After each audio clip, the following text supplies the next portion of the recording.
Hello friends, welcome back to my channel Nishreya. आज हम बनाएंगे बटर नान।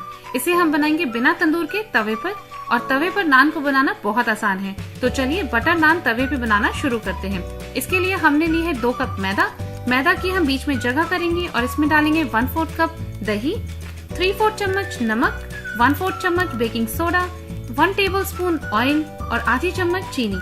दही के साथ में इन सभी इंग्रेडिएंट्स को पहले मिक्स करेंगे। अब दही को हम मैदा में मिक्स करेंगे। तो इसे मिक्स करते हुए थोड़ा थोड़ा करके हम गर्म पानी डालेंगे और पानी डालते हुए एकदम नरम आटा हमें गूंथना है।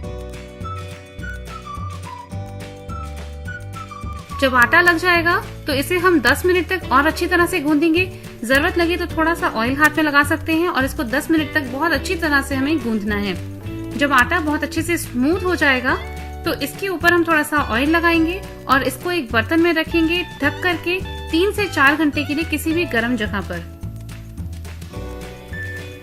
3-4 घंटे बाद में हम आटे को 2 मिनट के लिए और गूंद लेंगे और नान के लिए आटा बन करके तैयार है।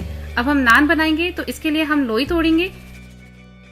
तो नान बहुत ज्यादा पतली नहीं बनती रोटी की तरह से, नान थोड़ी सी मोटी बनती है। तो हमने लोई को जैसे हम आटा लगा करके रोटी बेलते हैं ऐसे ही हमें बेलना है। हमने थोड़ा सा मैदा लगाया इसके ऊपर और इसे हम गोल बेल लेंगे। इसके ऊपर हम लगाएंगे मक्खन। तो हमने मक्खन को अच्छे से इस पे स्प्रेड कर लिया है। अब एक तरफ से इसको पलटेंगे, यहाँ पर भी हम अच्छे से मक्खन लगाएंगे और इसको एक फोल्ड और देंगे। जैसे पराठा आप बेलते हैं उस तरह से हम इसको बेलेंगे।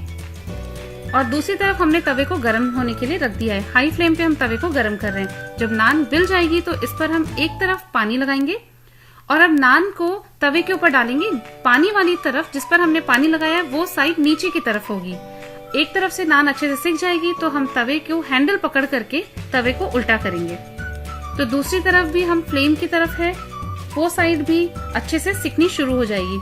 तो नान को अच्छे से सेकना है, ध्यान रखना है बहुत ज्यादा जले नहीं। और पूरी तरफ हल्के हल्के से ब्राउन स्पॉट्स नान पर होने शुरू हो गए हैं। जब ये सिक जाएगी तो चिमटे से हम नान को तवे से हटा सकते हैं। नान बिल्कुल अच्छे से बनकर के तैयार है। इसके ऊपर हम बटर लगाएंगे। इसको गार्निश करने के लिए थोड़ी सी धनिया पत्ती डाली है, ऑप्शनल है। और बटर नान बनकर के तैयार है। इसे गर्मा गर्म सर्व करें दाल मखानी के साथ में, पनीर की सब्जी के साथ में, या आपको जो भी सब्जी पसंद हो उसके साथ में आप बटर नान को सर्व करें। तो बटर नान बनाएं और अपनी एक्सपीरियंस मेरे चैनल पर जरूर शेयर करें। वीडियो अगर पसंद आया हो तो इसे लाइक करें, चैनल को सब्सक्राइब करें और इसे अपने फ्रेंड्स एंड फैमिली में शेयर करें। Thanks for watching.